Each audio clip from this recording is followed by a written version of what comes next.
आकाशवाणी भोपाल से प्रस्तुत है कार्यक्रम आजकल। विषय है प्रथम स्वतंत्रता संग्राम में भारत के प्रथम बलिदानी राजा शंकर शाह और रघुनाथ शाह। लेखक डॉक्टर आनंद सिंह राणा श्री जानकी रमन कला और वाणिज्य महाविद्यालय जबलपुर में इतिहास विभाग के एचओडी हैं। भारत के हृदय स्थल में स्थित त्रिपुरी जबलपुर के महान कलचुरी वंश का 13वीं शताब्दी के पूर्वार्ध में अवसान हो गया था। फलस्वरूप सीमावर्ती शक्तियां इस क्षेत्र को अपने अधीन करने के लिए ललायित हो रही थीं। अंततः इस संक्रांति काल में एक वीर योद्धा जादू राय ने गढ़ा कटंगा क्षेत्र जबलपुर में गोंड वंश की नींव रखी। कालांतर में ये साम्राज्य गोंडवाना साम्राज्य के नाम से जाना गया। गोंडवाना साम्राज्य का स्वर्ण युग रानी दुर्गावती का समय था। एक समय अंतराल के बाद उत्तर भारत में राजनैतिक परिवर्तन हुए। मुगलों ने अकबर के नेतृत्व में मुगल साम्राज्य की उत्तर भारत में पुनर्स्थापना की। गोंडवाना साम्राज्य का वैभव और संपन्नता को देखकर अकबर ने गोंडवाना साम्राज्य को मुगल साम्राज्य में मिलाने के लिए सेनापति आसफ खान को भेजा। सेनापति आसफ खान के साथ रानी दुर्गावती के 6 युद्ध हुए, जिनमें 5 युद्धों में रानी दुर्गावती विजयी रही। छठे युद्ध में आसफ खान के पास तोपखाना आ जाने और रानी दुर्गावती के एक सामंत बदन सिंह के विश्वासघात के कारण युद्ध के परिणाम विपरीत होने लगे।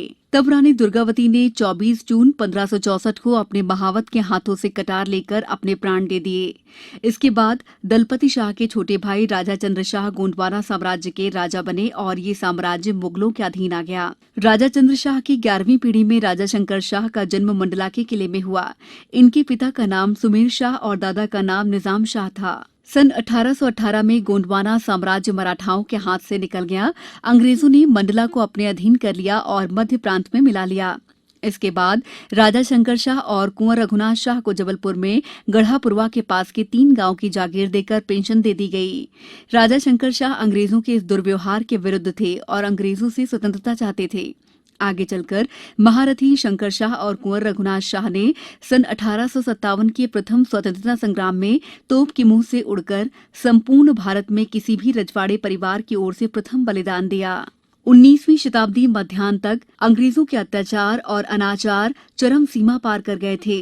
डलहौजी की हड़प नीति के बाद भारत में प्रथम स्वतंत्रता संग्राम की पृष्ठभूमि तैयार हो रही थी, जिसकी जानकारी राजा शंकर शाह और कुंवर रघुनाथ शाह को भी लग गई थी।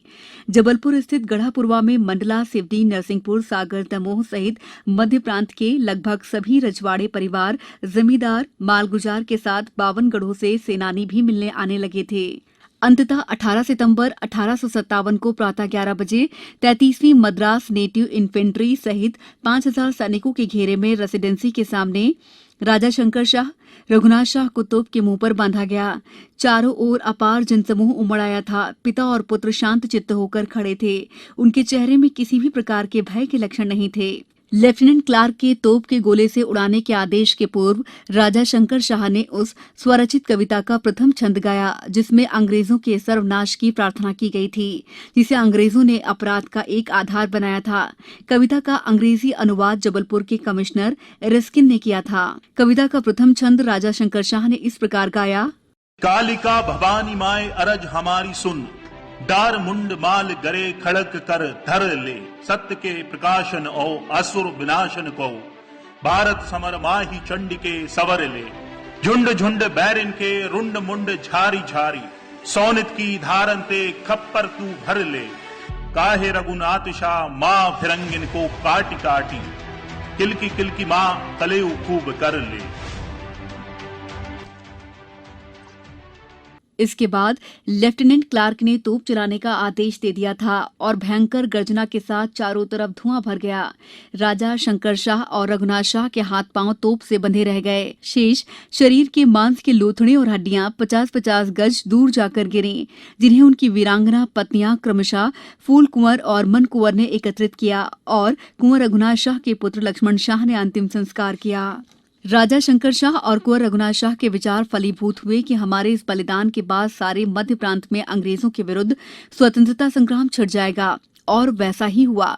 संपूर्ण मध्य प्रांत के अधिकांश रजवाड़े परिवार और जमींदार तथा मालगुजारों ने अंग्रेजों के विरुद्ध स्वतंत्रता संग्राम का बिगुल बजा दिया। राजा शंकर शाह और रघुनाथ शाह की अमर बलिदान गाथा भारतीय इतिहास का वो पड़ाव है जो चिरकाल तक भारतीयों को गर्व और स्वाभिमान की अनुभूति कराता रहेगा।